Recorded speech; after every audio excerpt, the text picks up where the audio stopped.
Hallelujah, praise the Lord. Oh, hallelujah. Praise the Lord. Praise the Lord. Siyabonga basalwane. Muhle uNkulunkulu. In the name of our Lord Jesus.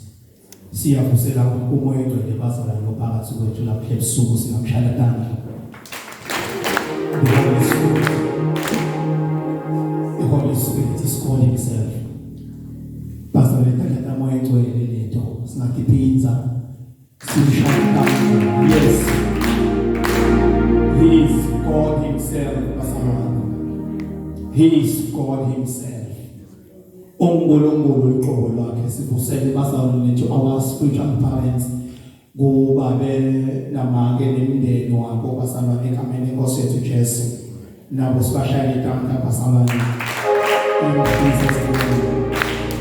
in Jesus name sivusele bazalwane ndikaphathele donke endlini sithi uNkulunkulu emusa akabe nemusa nasedubeni bazalwane praise and worship team yethu siyavusela ekameni enkosi. Siyabonga bazalwane ukuthi uNkulunkulu uyasihambela enesosihambele usataphiza sihambele. Oh hallelujah. Ngiwa Mkhwanazi bazalwane sibonga ngibambe ngisenzisiwe ngiyayithanda inkosi yasezulwini nemandla onke nangenhliziyo yami nangengcondo yami. Ngibokophele ukufika emaphakatheni ngisayikhona inkosi. Ngibokophele kungamjabhisi kungamchanuli ngingamcishi moya logcwele lo sabelo sekuphila kwethu etimpilweni tethu. Kuyinjongo yaNkulunkulu ukuthi nasikholwa nguye sasemhlabeni kungathi singabuka into tasezulwini ngemehlo ethu omabili ngokuba lokuyizuzo kwalomhlaba akunambuyiselo kepha kuyibenefit ukuthi ukholiwe uNkulunkulu lo provider yetino tonke. Hallelujah. Ngivusele nakumake Mkhwanazi basalwane lo ngumkami awesifazane praise the Lord. Le ngimthanda kakhulu naye ngoba usibusiso basalwane. She is my best friend and she is my prayer partner. Praise the living God. Praise the living God. Siyabonga basalwane ukuthi sesiphinze sibuyile enkonzweni yemthandazo. Uyinkonzo yemthandazo lehambelana nekuzila praise the Lord. Oh hallelujah.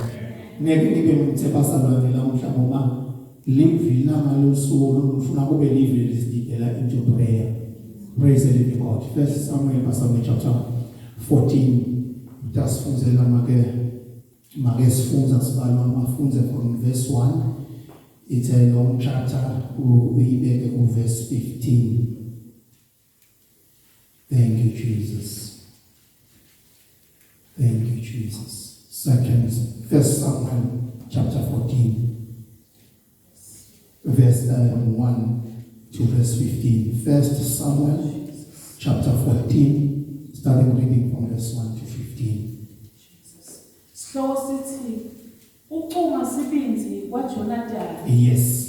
Ngalelinye ilanga Jonathan umsa waSawula wakhuluma kuloludzini loluphatha tikhaliti yakhe wathi kodwa sambe siye kule nkambi yamafilisti lapha ngeShekhe.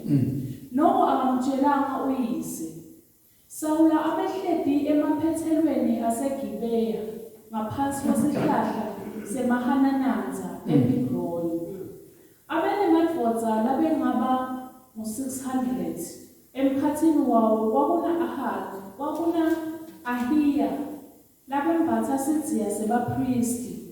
Yena-ke abengumsa wemnakabo Ikhabhodi, Ahithubi umsa waFineyasi, umsa wa-Eli umpristi wasimakadze labeseShilo. Kude lwanaka ukuthi Jonathan abesahambile. Kulomsaho waseMikmashi Jonathan abetewuhamba kuwo uze efike enkambini lapho kwakumise khona emafilisti.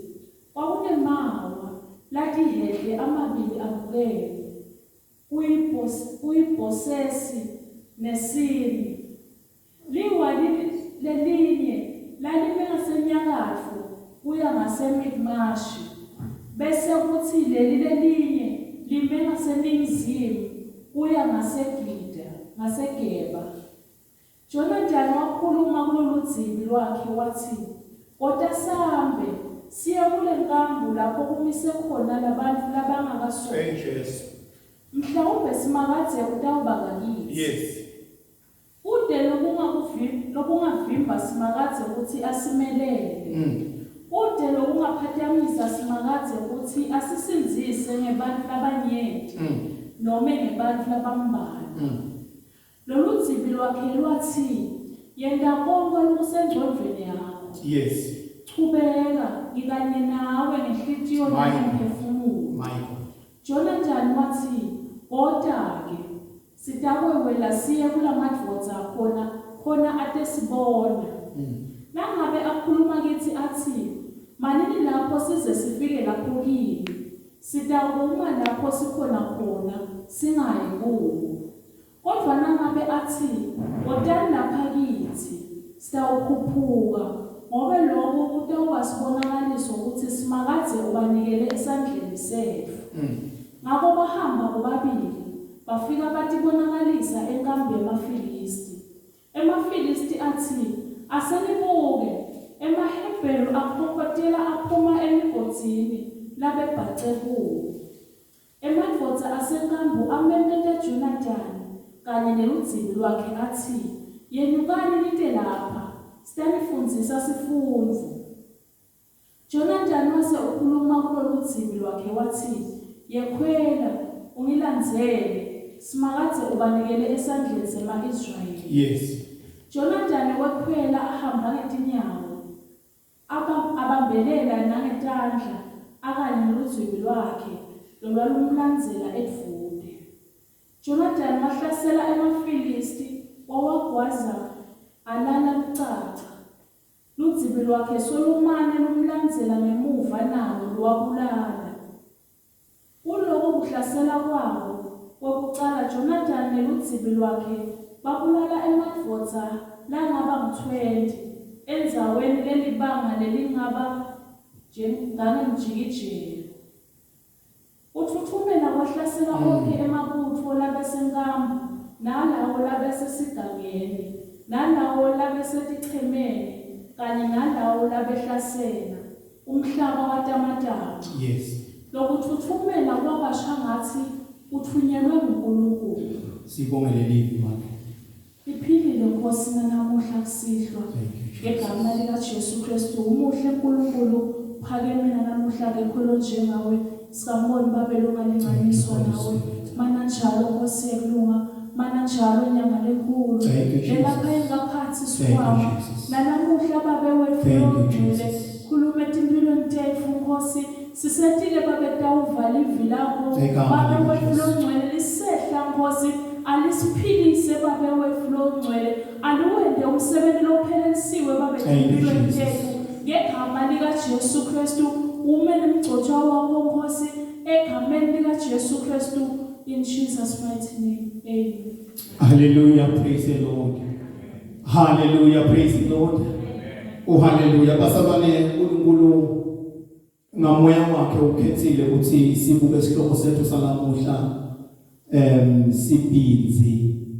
Sibindzi Kuthantazela Sibindzi sikabili kukhona lesibindzi selive sekwenda nesono sekwenda nenkohlakalo sekwenda nebubi kepha lesibindzi lesibiso is the spiritual boldness. We are going to talk of the theme of spiritual boldness, Pastor Sibindzi sakamoya. Praise the Lord. La sifunza khona bazana sifunza encwadini ya Samuel la khona lencwadi inemisho ngoba Samuel bekukhulunywa ngaye la ikakhulukati umsebenzi lomkhulu Samuel la wenda ukuthi kule ncwadi simbona ugcoka nenkosi yokucala emhlabeni lokumsawula. Praise the Lord. Sifunza kule ncwadi bazalwane le Solomone inekulandzelelana kusukela Moses lapho khona ashiya khona Luthi ngesethembiso ukuthi abantu baka-Israyeli nabaphuma eGibhithe baya eKhenani. Ekuhambeni naMoses abantu baka-Israyeli iBhayibheli livela ukuthi Moses na-Aaron base sebaya disobey uNkulunkulu. Ngekwenza njalo uNkulunkulu wasesoya bathatha, praise the Lord. Abathatha nje uNkulunkulu liwuthi laqhubeka lasala naJoshua kanjalo naye waqhubeka futhi nendlela yekuhola abantwana baka-Israyeli ababhekise khona even ngesethembiso, praise the Lord.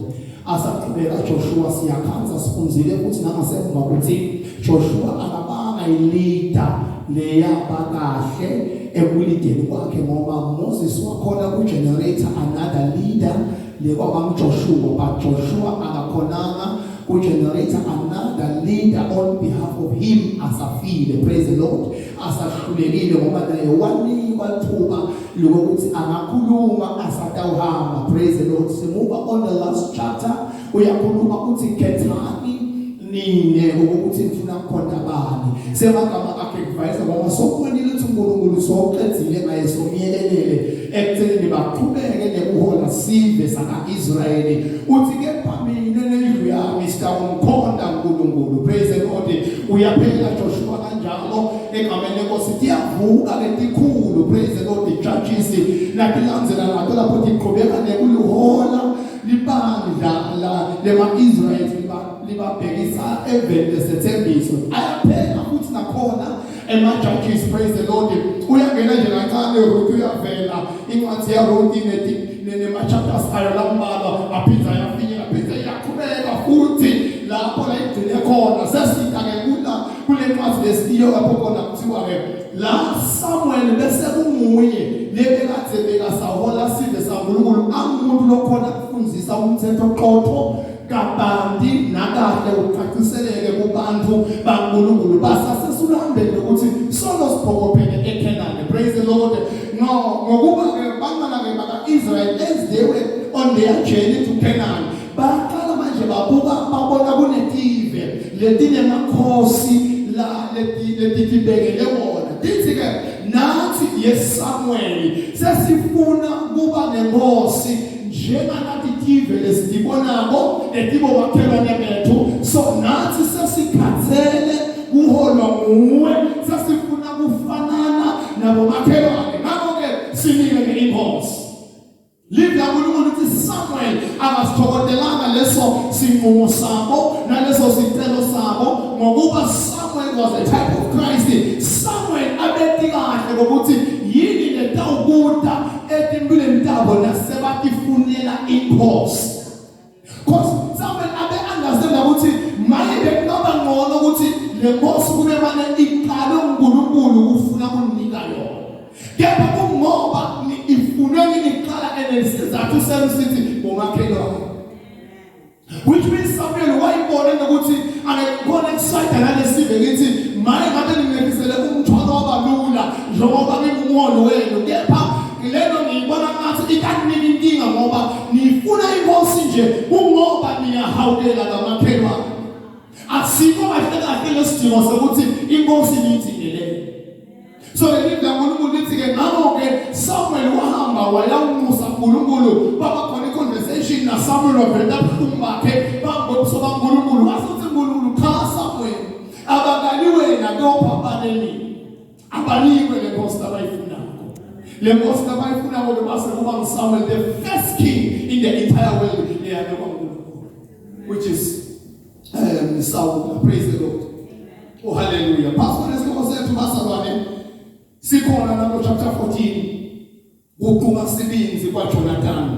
So now when we are reading basalwane sithola ukuthi la sikhanza kunengcingwana ledlalwa uJonathan ledlalwa umntwana waSawula lenkosi lekhethwe bantu lefunwe bantu. Le ngcingwana lesifunza ngiyo lamhla sikhanza inemandla ekuthenini Jonathan was not even a king. Jonathan was not even a prime minister. Jonathan abeselukuthweni lempi yabakwakhe, but as young as he is, as the son of the king, waba nesibindzi labanaso. Ngicela ufunze chapter 13, umfunze verse 19 yethwa 19 and 20, chapter 13 of the same book. noma emunye umbumbi Yes. wesimbi labe ngatholakala Yes. kulo lonke livela ka-Israyeli ngoba emafilisti abethide emaHebheru angahle akhe inkemba netikhali ngabo onke ema-Israyeli aphoceleka ukuthi ehle aye kumafilisti uyawulola tikhali temakuba ekulima netintshempe ngejazebe nemazembe nemasiko. Amen. But I want us to go together with the chapter 14, chapter 13, starting from reading from verse 19 and 20. La nginga lekhona sibe sema-Israyeli sibhekana nendinamba yewe ukuthi kumele silwe nemafilisti, but ekulweni kwabo nemafilisti bede tikhali. Ekubeni kwabo tikhali kude ngisho nalo makhona kubumba noma akhe tikhali tensimbi kule sizwe sema-Israyeli. Now libhayibheli liveta ukuthi kwakumele ukuthi kulo msuku kube yimbi, but kutaba yimbi enjani kungana tikhali. Khona kungana tikhali libhayibheli lithi ingcenye yalama-Israyeli aphoqeleleka ngokuthi ngenxa yebunyenti bethu nangenxa yebuncane betikhali esinato asithathe le ndimana yetikhali siye nayo kule tiza tethu emafilisti siyomcela le tiza tethu ukuthi mane sinote nati tintshebeza tethu. What in a crisis levelela sibezela Israel to face a battle without any weapons, and then on top of that lolo khona lokuncane bede imishina yokuloda, but imishina yokuloda is just 10,000 emafilisti whereby lapho kona uthi verse 20 baphongeleleka ukuthi bahambe bayoloda tikhali tabo tekula at 10,000 kungemafilisti. So Jonathan ku chapter 14 uvetwa lapho kona Israel uhleti emgedzeni emuhobeni ubhaqile akakhona ukuphuma afeyise emafilisti because uyadada ukuthi asitatikhali futhi sinenge sikhone kula singanatikali. But the young one lo Jonathan la kungesibindi kwaba nale spiritual boldness uthatha uthimi lwakhe uthatha icareer yabantwana uthi ngilanzele sambe siye kule sive lesitha sethu. Akayi Jonathan naye uyaqala kumbe kulonke na inkemba yakhe, but ufuna Jonathan ukutesta emandla kaNkulunkulu. IBhayibheli lithi uyakhuluma Jonathan ukuthi asambe uNkulunkulu unawanikela kithi. Asambe siye kuyawutiveta sitawufike sibe shashalazini nakasithi manini khona lapho sitawuma, but angaze athi kuyani uNkulunkulu ndabe asho ukuthi ubanikele esandleni sethu. Umntana uNkulunkulu akaza ukuthi sobanikele esandleni sethu. The greatness basalwele bakhona kunqoba lobakhona etuke Sibindzi kuyamangalisa ngoba leli Bhayibheli likhuluma lithi besibhaqa sonke sive sema-Israyeli emgedzeni sibhaqile sesaba. Kepha wayenyoba Jonathan wayishiya ingcenye libutho lababe wakhe wakhosbaza kwesinye isikhathi akusilapho khona babenzile sitawukhuluma into sikangenda akusiso lesikhathi lapho khona kutawufuna ngikhulume ngisho nakumntana ngimtshele ngithi mntana ngalo 50 rand uNkulunkulu yangithinta ukuthi anginikele kumake sivame ibhuti sibani kumake sivame. Akusiso lesikhathi afuna khona ngitshele umntana khona akusiyonke into lentayitshela umntana noma kumbe my relative noma kumbe my pastor letinye into ufuna utende ngale element yesibizo ukuthi sokwenda ngesibindi awufuni kunquthulisa. And then uNkulunkulu asayikhombile ukuthi khosbaza lapha lithi leBhayibheli Sawula abehleti phansi kwesihlahla semahanalandi. Ngilokho ukuthi Sawula abelethelekile ngalesi. But isive saka-Israel asinankemba, asina defense, there's not ivikela nayo. But inkosi Sawula uhleti ngaphansi kwesihlahla semahanalandi. Meaning Sawula is enjoying himself in the midst of kubabede inkemba, but emafilisti nanga akambile afuna ibamba letulu kuliwe.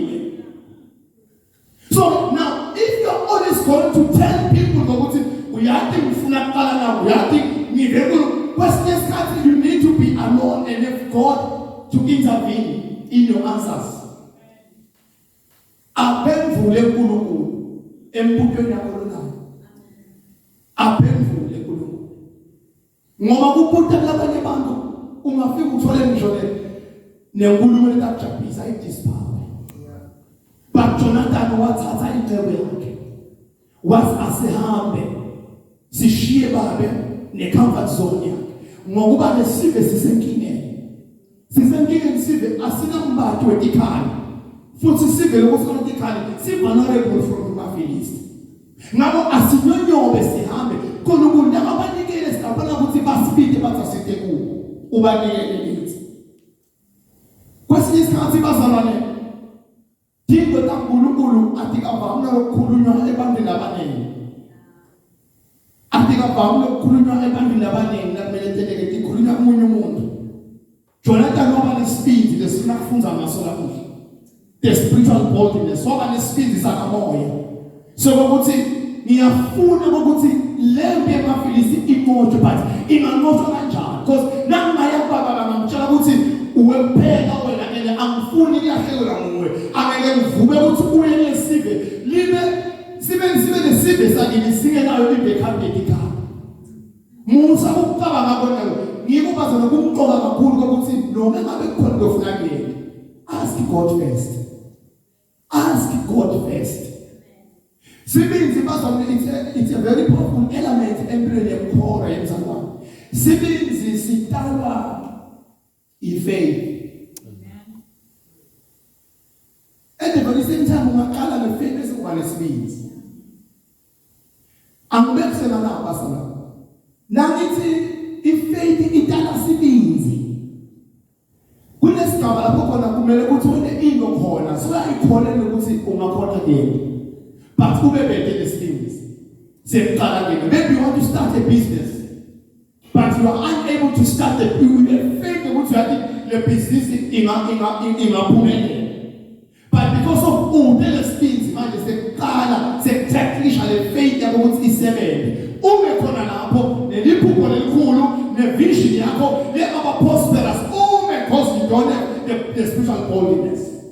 And Satan uyakapitalize la kuloko because iBhayibheli lithi Satan uyabhodla ubhodisa webhubesi. You know why apostle webhubesi? Ufuna bese sesiba nefi once or nefi you are unable to stand your ground as a Christian. And usakhona kulwa because so yesaba emadolo asayageba tikala setiyageba because so many people na Satan lapho wabhodla ngalo wabhodisa webhubesi abangasiko. Uthola ukuthi kunelukholwa lehamba naNkulunkulu liyamesaba uNkulunkulu liyamumva uNkulunkulu liyathalaza kuNkulunkulu but Satan akasafuna uku-attack. Ukuthi noma bebabesemsebenzini asale noma ngeyedwa lekhaya. Bese kuwa nje unkotapeni ethule mathayile. Liwe unkotapeni liwe lingolo liwe shaye kanye. Bese uyamumva lo mzalwane ukuthi utawuvuka ngathi. Utawuphuma lo mzalwane omngane noma afuna kuthandaza uthandaze ematinweni. Uyageba uyesaba utelesibinzo ukuthi nina uNkulunkulu lothibako timbe ebusuku silele uthandaza kwinkefiye because Satan ufika waletha kwesaba in order to erase isibindi. Uyakholwa uNkulunkulu but udesibindi sekuvuleka ukuthi sale kwendela na uNkulunkulu lakhosini. Uthi nakafika Jesu wanela sitawuthandaza uhambe kulo manje. Nahambe kulo manje bathi bafunzi sipho. Nabambona at a distance.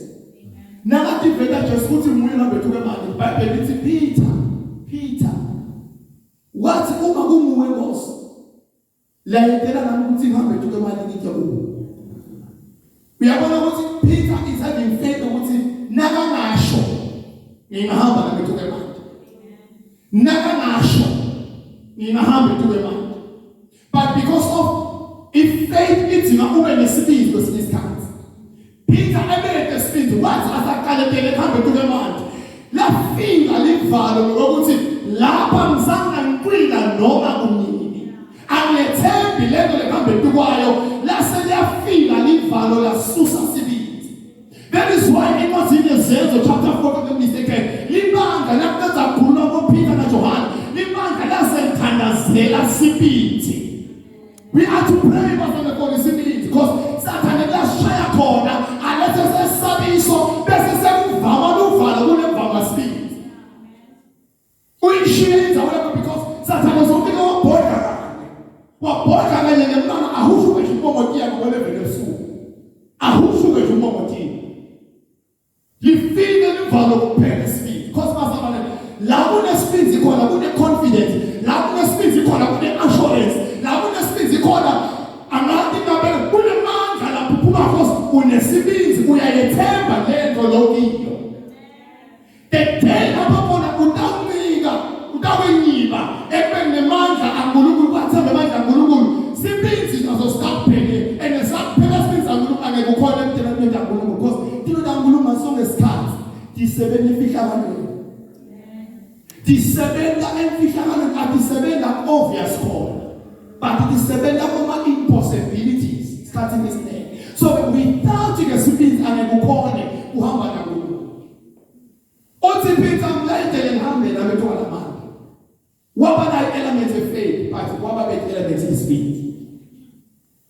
Jonathan nesifunda ngayela waba nesibindzi as young as he is. Waba nesibindzi bekune mabutho kuna bokhomanda labakhona phansi bebesaba baheke mkethe abakhonanga kuba na plan B ukuthi kepha emaFilisti singabanqoba njani. But Jonathan he himself uze uyakhuluma masanga afika lenceke uyamtshela ukuthi la siya khona ke uthi lenceke konke lokufisako nginawo ngenhlitiyo nangemphefumulo nginawo. Meaning lesibindzi sasigenerate kuJonathan. Jonathan to save the whole nation of Israel. But even to your family, even to your life, even to your in-laws. Now mama ube lesibindzi ingashinda ngalendlela bakuperceive ngayo.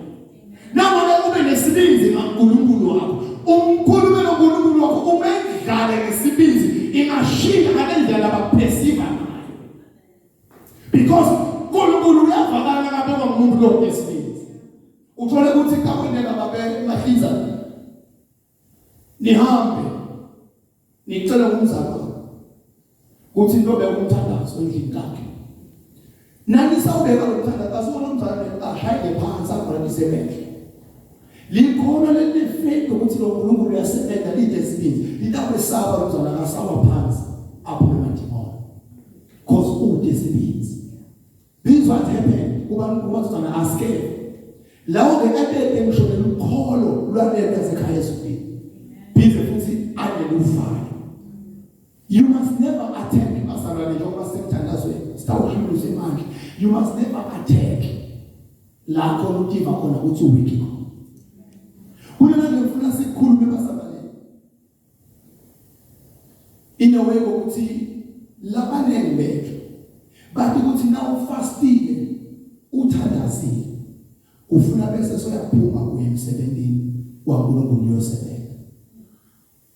Esikhathini esiningi uthi ngakuthi uzile prior uthandaze prior bese nasuka kumsebenzi bese soyadla uhambe ufiti for umsebenzi. Not ukuthi uyokuba physical but you are trying to escape CAD. We are trying to escape CAD. Ezo samsebenzi umsebenzi kaNkulunkulu kufuna ube unensika la iswi. That is why most of the time nakuthiwa labanye abantu maybe bakuthatha kalindlela nakuthiwa uhleliwe yokwenza umsebenzi kaNkulunkulu ukhambe uzilunga condition okwendawo thina namhlanje ushmaza ngikuthandaza stay break after break. But in many occasions uthola ukuthi lo muntu kumele ukuthi ngabe utawune manje phatho ukhamba sosima pulpit akasakhona disha the message of God. Ukhamba solo ubophile. Kanti lo ubophe 3 days back usolo kuba nemandla even 3 days before or after. Hallelujah. Hallelujah. Ungazila 3 days babezinisi. Kube ngesuku langale sine uyoshaya ungayibreaka ilanga lesithathu uvuke kahle ubreakfast bese uyahamba uyosebenza umsebenzi kaNkulunkulu lokudla sokuthi umsebenzi kaNkulunkulu akuqishi lo mlilo wa 3 days lokho kathi uphakazela 3 days solomane uphethe solo kuyavutha ngemandla utawuqisha ngokuthi udle sono wende sinengiso phambi kwaNkulunkulu ungaqisha mina. I want us to understand this story. Saula ukhokha sinemetelo uJona esiveni sakhe sonke uthi kulosuku lo ngifuna kuyawubonga ene angifuni munye ake kuJonathan naka kuJonathan uyahamba nalabanye balelibutho laSaul ukhanza letinyosi naka khanza letinyosi ufike uthatha isihloko semvulo yakhe uyahlohla wena uthi sowonile baba ukhokhe isifumo la ukuthi makungabi khona umunye lotawudla uthi Jonathan ke baba kubendana abantu ubobuleka abantu ngidlala ngomanyalo niyawo liBhayibheli lithi baba khona baqaleka embi kwaSjonathan bebawa but awufuna hamba nabayini but bayawa uthi Jonathan eshababele abantu ubabuleka ngidlala uthi njoba nje ufuna sokula le mama lesitayithola ufuna ukuthi siyithathe siyisebenzise uyayithatha bahamba bayikhanza imamo bayithatha iBhayibheli bayihlaba bayidla balambile badla nje ngati yakhe wafike badla bena Saula wathi Nkosi yami mayikonanele ibuyiseni kuyitawuphekwa kahle nihle.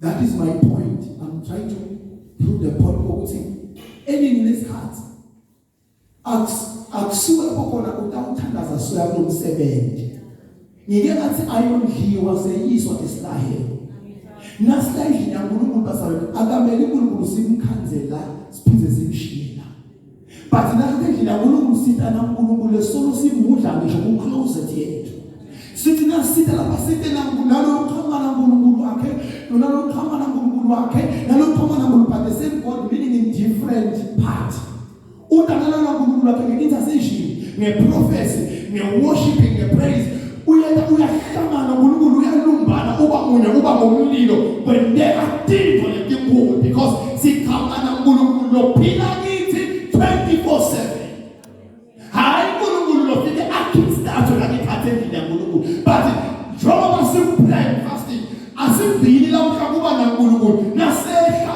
elangelesithathu bese sekuyaphela ke kufika kusobantu simfuna 24/7 kuze sakhona kuba nalesipindi sanamoya ekwentintilo leti very miraculous intilo leti very impossible sithi ngahlala ngoNkulunkulu 24/7 so many people bangakanza ukuthi bayikecelele namele bakwena umsebenzi bese bathi preacher bekuzila ngethandaza ngalo lusuku lokusebenza utawukayela phansi because you are weak in the flesh.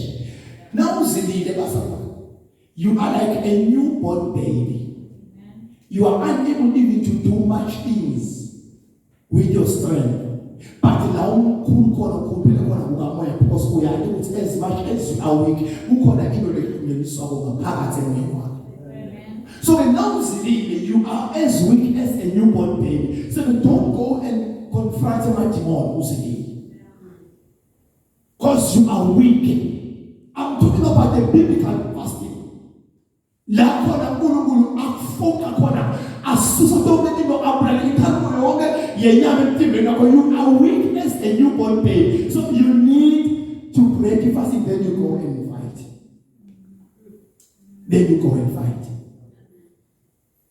Normally puze ngibekela Jonathan ngembili uNkulunkulu wase uyaveta ukuthi angivumi ukuthi nokula because ukhona nesodlile wase kuyavela. Jonathan was supposed to be charged with a penalty of death. But in successive usinzisive saNkulunkulu ngalokuthi wafika wasinzisa ekuqalekeni ekuweni besiwa left and right and center sasiya. Bazalwane, our spiritual boldness tonight starts to njani.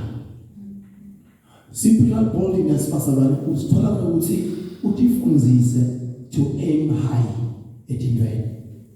Udiva manje ukuthi unesibindzi saNkulunkulu. Udiva with challenges lobhekana nazo. Udiva with things lofisa kuthenga. Ungathusi ukuthi nje kunethenga lekhona but kunamake edlamini wenzawo naye uye kufake application yakhe yethenga. Kubantu laba ngamconzi uNkulunkulu bathi make edlamini as old as she is. Uyokwendani kubantu abasha ayokuyedela nabo naye afune faka iapplication yethenga leyo nzawo. No, make edlamini has the spiritual boldness. Unesibindzi sakamoya uya understand ukuthi as much as I have faith together with boldness, nothing I cannot be able to accomplish or achieve. Uyathi make edlamini ukuthi etunesibindzi kuvela success. Nanginesibindzi I have success in everything I want to do. Because Satan uyamuva uyambona lemuntu lone confidence ngalento layiphethe. Njengoba manje ngathi utaka uthi uhamba nebana abathakazela umuntu ubona umuntu ugayela phansi kumadimoni. Then you simply be afraid ukuthi asithathe siphuthume sesibhedlela but you now nesibindzi utawakwazi ukubonakala and utawuqhubeka uthandaze ukuthi uNkulunkulu amdile bese uyakuya uba suspend because unesibindzi. Sibindzi bazonestawusena ukuthi Timothy tingathi washona mahedeni. Lapha this Israelites were wrong kuthi Kuthantazela chapter 13 verse 19. Kuthi thatha babe ngokilotisa esithensa because bembantu kathi sebaba understand ukuthi siyafuna sale bakonza kuphi babheke kuphathi Jonathan akayibona ngabe great idea kuyolotisa ikhali takhe esithen wabona ukuthi kumele ayesithen at approach different ngesibindzi and the greatest weapon Jonathan akoba ngaso baba sibindzi ngokuthi athi ngidawuphuma ngesibindzi ngiyowa confront ngifuna baqobo. That is why I think close ya Nkulunkulu kuGideon ifikuthi Gideon kawe lelemandla emandla ataba sibindzi. The reason why Gideon eziwazi emazulu ahambe bafike ampite with a young warrior kungoba ambona ukuthi kulo lomusha lona sikhona sibindzi sekuthi angazibona siveza kaIsrael asinzise kunamamidiyani leswahlulela. Kumhluphile Kuthantazela wabeka uNkulunkulu ngokuthi singemakholwa sesizwe sayishiya inzamo yethu nenxa yenuvalo nenxa yokweswela sibindzi. Uyavakala nemuntu lode sibindzi noma akhuluma empilweni akhuluma nje magama akhe uye umuve ngenhlelele lekhona ukuthi hawu sesibona ngekusa sibona hawu linjani nakenyona hawu siyaphila sesibona uyabona ukuthi ude sibindzi ukuthi noma i-economy collapse noma i-COVID-19 ilode yashiya amathuna bovu noma kunjanjanisa but noma ude sibindzi ukuthi we are more than conquerors in Christ Jesus. Ude sibindzi akayethembi lendele kuyo because before uyethemba ukuthi ngasibindzi but the spirit enkhuluma ngaso we take it also from Samson nakahamba aya ekhweni lakhe iBhayibheli lithi abamba nabadala bakhe lithi la Nkulunkulu lithi wathi ahamba wathi ufuna ukuthi shelele wadibana nelibhubesi. iBhayibheli lithi wase uyalibamba uyalidlakula lapha walishiya khona lapho wabuya kumain road waqhubeka waya ekhweni lakhe. Sibindzi lekhuluma ngaso ngisokanye lesitawuthi khona nawusobhekene nemndinamba wenda njani kozi kaNkulunkulu wenda njani kozi kaNkulunkulu. What do you do nosobhekane nesimo lesibhubesi enabafana ekuqomeni kwethu nesibindzi saNkulunkulu kutawuphuma lokunokotela. Out of the west Satan was brought forward. Bazalwane kwesinye isikhathi singa-understand uNkulunkulu afuna kusibusisa ngayo. uNkulunkulu sibusa uyasibeke ekunqobeni kwethu in our victory. Ungakanqobi nazokuthandazela kwabahliza noma ungathandaza uzile wende njani but ungakanqobi ungakani. Bazalwane uNkulunkulu akafohli uNkulunkulu uta atokhulumisana nemuntu uta ku-reception yemuntu akafuna kwena into.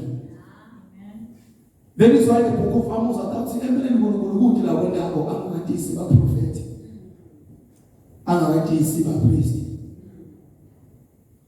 kuthi la kwendawo angakadisi the book of Amos kuthi la kwendawo angakadisi umuntu semhlabeni speaker sithi sikhuluma sathi uNkulunkulu indzawo yakhe kusezulwini kepha la emhlabeni nithi wathi la emhlabeni nithi wathi kusemafuseni akethu la amen nangabe ude Sibindzi emafuseni akeke atawuthathwa ngisathana indzawo yakhe itawuthathwa ngisathana ukhona ayithathe sathane ayisebenzisele injongo yakhe indzawo yakhe because ude Sibindzi sewuyiphokema ukuthi this is your property amen ekunqobeni kwaSamson wathi nakabuya wakhangasela noNomkelana ngifuna sothandaza amen you are running away from all battles uyadibalekela tonke timo letingcinanga kanti etinqobeni kwakho